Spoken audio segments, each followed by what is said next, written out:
श्री ज्ञानदेवी गीता अध्याय 10. श्री भगवान म्हणाले, हे महाभाऊ, पूर्वी सांगितलेला अभिप्रायच मी पुन्हा तुला सांगतो, ऐक, कारण तू पूर्ण अवधान देऊन ऐकतोस.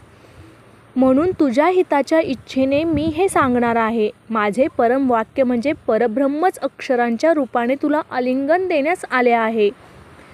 वेद, मन, प्राण, देवगण, महर्षी यांना मी कोण, केवढा, कोणाचा, कोणापासून झालो हे माहीत नाही. कारण देव, महर्षी आणि सर्व प्राणीमात्रात यांचा सर्व प्रकारे मी आदी कारण आहे. जो आत्मप्रकाशाने मी अजन्मा, अनादी आणि सर्व लोकांचा महेश्वर आहे हे जाणतो, तो मनुष्यामध्ये माझाच अंश आहे असे समज.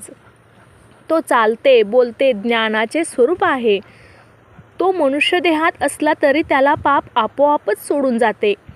बुद्धी, असीम ज्ञान, निर्मोह, सहज सहनशीलता, सत्य, शम, दम, सुख, दुःख, जन्म, मृत्यू, भय आणि निर्भयता, अहिंसा, समता, संतोष, दान, कीर्ती, अपकीर्ती हे निरनिराळे प्राण्यांच्या ठिकाणी दिसणारे भाव माझ्यापासूनच उत्पन्न होतात.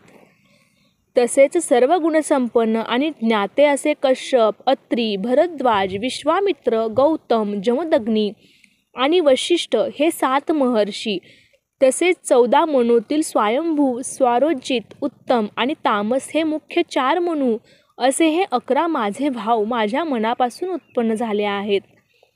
हे 11 जण राजे असून इतर सर्व जग यांची प्रजा आहे.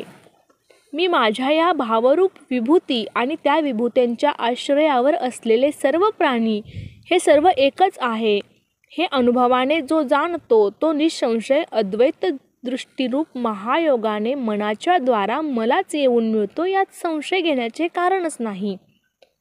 या सर्व जगाला जन्म देणारा मीच आहे आणि त्यांची स्थितीही माझ्यावरच आहे. या विश्वात माझ्या वाचून काहीच नाही असे मानून खऱ्याखुऱ्या प्रेमाने ज्ञानी मला भजतात. जे चित्ताने मद्रूप झाले, मलाच आपला प्राण समजून तृप्त झाले, ते ज्ञानी भक्त माझ्या स्वरूप ज्ञानाची एकमेकात देवघेव करतात. नेहमी माझ्या रूपगुणांचे लोकात वर्णन करतात आणि त्या वर्णनाच्या आनंदात निःशब्द स्थिती व्हावी असे त्यात रमून जातात. प्रेमपूर्वक माझे भजन करीत माझ्याशी अखंड ऐक्य पावलेल्या त्यांच्या उपासनेचा अधिकार मी वाढवितो. तो उपासनेचा अधिकार वाढवल्यामुळे ते अनायासे मला येऊन मिळतात. आत्मा असलेल्या माझ्यावरील प्रेम हेच ज्यांनी स्वतःचे जिवंत राहण्याचे ठिकाण केले, त्या ज्ञानी भक्तांवर कृपा करण्याकरता मी त्यांच्या अज्ञानरूपी रात्रीतील गडद अंधार नाहीसा करून नित्य ज्ञानरूप प्रकाशाचा उदय करून देतो. अर्जुन म्हणाला, हे जगन्नाथा, आपण महाभूतांचे विश्रांती स्थान असे परब्रह्म आहात. परम पवित्र आहात. तिन्ही देवांचे परम दैवत आहात. प्रकृती पलीकडील दिव्य पुरुष आहात. अनादी सिद्ध आहात. जन्मरहित आहात. व्यापक आहात हे मला आता कळले. देवर्षी नारद, असित, देवल, व्यास इत्यादी सर्व ऋषींनी तुमच्याविषयी पूर्वी असेच सांगितले होते, पण त्यावेळी बुद्धी विषयाने व्यापल्यामुळे ते खरे वाटत नव्हते. पण आज तुमच्या कृपेमुळे मला ते खरे वाटू लागले. तेच आता आपणही सांगत आहात. हे केशवा, जे तुम्ही मला सांगितले ते मला पटले. हे भगवान, मला हाही अनुभव आला की तुम्ही देवदानवांच्या बुद्धीला कळण्याजोगे नाही.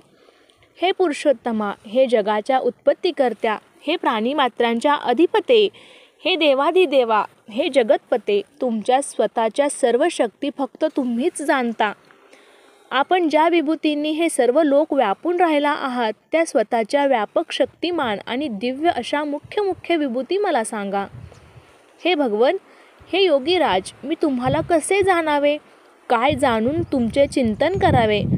ज्या ज्या भावाच्या ठिकाणी तुमचे चिंतन करण्यास मला कष्ट पडणार नाही, तो आपला विभूती योग मला स्पष्ट करून सांगा.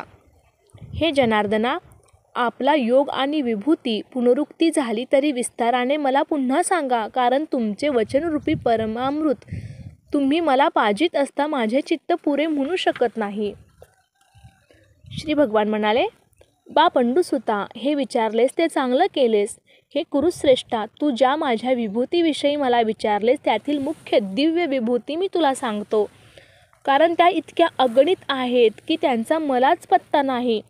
हे कुरळे केस असणाऱ्या अर्जुना, सर्व भूतांच्या अंतःकरणात असणारा आत्मा मी आहे. तसेच त्यांच्या बाहेरही माझीच खोळ आहे. त्याचप्रमाणे त्यांचा आदी, मध्य व शेवट मीच आहे. 12 आदित्यातील विष्णू मी आहे. तसेच प्रकाशमान पदार्थात किरणांनी युक्त सूर्य मी आहे. 49 मरुदगणामध्ये मरीच मी आहे. नक्षत्रातील चंद्र मी आहे. वेदामध्ये सामवेद, देवामध्ये इंद्र, इंद्रियामध्ये 11वे मन आणि प्राण्यामध्ये स्वाभाविक असलेली चेतना मी आहे. 11 रुद्रातील मदन दहन करणारा शंकर मी आहे. यक्ष राक्षसांपैकी कुबेर मी आहे. 8ही वसूतील अग्नी मी असून पर्वतातील मेरू पर्वत मी आहे. पुरोहितांचा राजा सर्वज्ञ बृहस्पती मी आहे. त्रिभुवनातील सेनापतीपैकी कार्तिकेय मी आहे आणि सरोवरामध्ये समुद्र मी आहे. महर्षीमध्ये भृगु ऋषी मी आहे. सर्व वाणीत ज्यात सत्याचा उत्कर्ष असतो ते ओम हे अक्षर मी आहे. यज्ञापैकी ज्याला स्नानादी कर्माचे बंधन नाही तो नामजप यज्ञ मी आहे. तसेच मोठमोठ्या पर्वतात पुण्याच्या राशी हिमालय मी आहे. सर्व वृक्षात पिंपळ वृक्ष, देवर्षीत नारद, गंधर्वात चित्ररथ आणि सर्व सिद्धात कपिलाचार्य मी आहे. घोड्यात उच्चैश्रवा, हत्तीत अमृताचा अंश असलेला ऐरावत आणि मनुष्यात राजा मी आहे. हत्यारांपैकी वज्र, गायीमध्ये कामधेनू, जन्म देवविणाऱ्यामध्ये मदन आणि सर्पामध्ये वासुकी मी आहे. नागामध्ये अनंत, जलचरामध्ये वरुण, पितरांमध्ये अर्यमा आणि कर्मभोगाच्या नियंत्यामध्ये सर्व कर्माचा साक्षी यम मी आहे. दैत्यकुळात प्रल्हाद मी आहे, म्हणून तो दैत्य स्वभावी नाही. ग्रासणाऱ्यामध्ये महाकाळ मी आहे. श्वापदापैकी सिंह मी असून पक्षामध्ये गरुड मी आहे. एका घटकेत 7ही सागर पार करणाऱ्या वेगवानात वारा मी आहे. शस्त्रधाऱ्यात श्रीराम मी आहे. जलचर प्राण्यात सुसर मी आहे आणि सर्व जलप्रवाहात गंगा मी आहे. हे अर्जुना, वस्त्रात उभे आडवे धागे असावे तसा सृष्टीच्या आधी, मध्ये आणि अंती मीच आहे. तसेच विद्यामध्ये अध्यात्मविद्या मी आहे आणि वक्त्यामधील न संपणारा वादविवाद मी आहे. अक्षरांमध्ये अकार मी आहे. समासामध्ये द्वंद्व समास मी आहे. सर्वाला ग्रासणारा काल मीच आहे आणि पुन्हा सृष्टी निर्माण करणारा, चारी दिशांना मुखे असणारा ब्रह्मदेवही मीच आहे. उत्पन्न झालेल्या भूतांना धारण करणारा मीच असून सर्वाचा संहार करणारा मृत्यू मीच आहे. नित्य नवनवी कीर्ती, औदार्याची जोड असलेली संपत्ती, विवेकयुक्त ज्ञान, वाणी, पदार्थ पाहताच माझी आठवण करून देणारी स्मृती, स्वहिताला अनुकूल अशी बुद्धी, धृती आणि क्षमा या माझ्या स्त्रीलिंगी 7 विभूती आहेत. रथंतरादी सामापैकी बृहत साम मी असून छंदापैकी गायत्री छंद मी आहे. महिन्यामध्ये मार्गशीर्ष मी असून ऋतूमधील वसंत ऋतू मी आहे. कपट कारस्थानातील जुगार मी आहे. म्हणूनच चव्हाट्यावर होणारी ही चोरी असूनही तिला कोणी अडवू शकत नाही. तेजस्वी पदार्थातील तेज मी आहे. यश मी आहे. नीतीला सोडून नसलेला उद्योग मी आहे आणि सत्वगुणसंपन्नातील सत्व मी आहे. यादवांपैकी वासुदेव तो मी आणि पांडवांपैकी अर्जुन तो मी. म्हणूनच तू आणि मी एकच आहोत. मुनीमध्ये व्यासदेव मी असून कवीमध्ये शुक्राचार्य मी आहे. नियमन करणाऱ्यामध्ये अनिर्वार्य जे शासन ते मी आहे. धर्मज्ञानाची बाजू घेणाऱ्या शास्त्रातील नीतिशास्त्र मी आहे. सर्व गुप्त गोष्टीमध्ये मौन मी आहे. म्हणून न बोलणाऱ्या पुढे ब्रह्मदेवही अजान ठरतो. तसे ज्ञानवानाचे ज्ञान मी आहे. हे अर्जुना, सर्व प्राणीरूप अंकुराने वाढणारे ते बीज मी आहे. म्हणून सर्व वस्तुजात हे एक मीच आहे असे मानावे आणि कोणालाही लहान थोर मानू नये.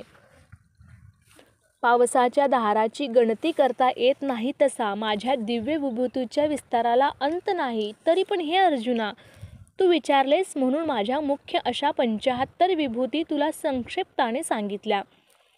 जेथे जेथे संपत्ती आणि दया दोन्ही असतील ती माझीच विभूती आहे असे तू जाण.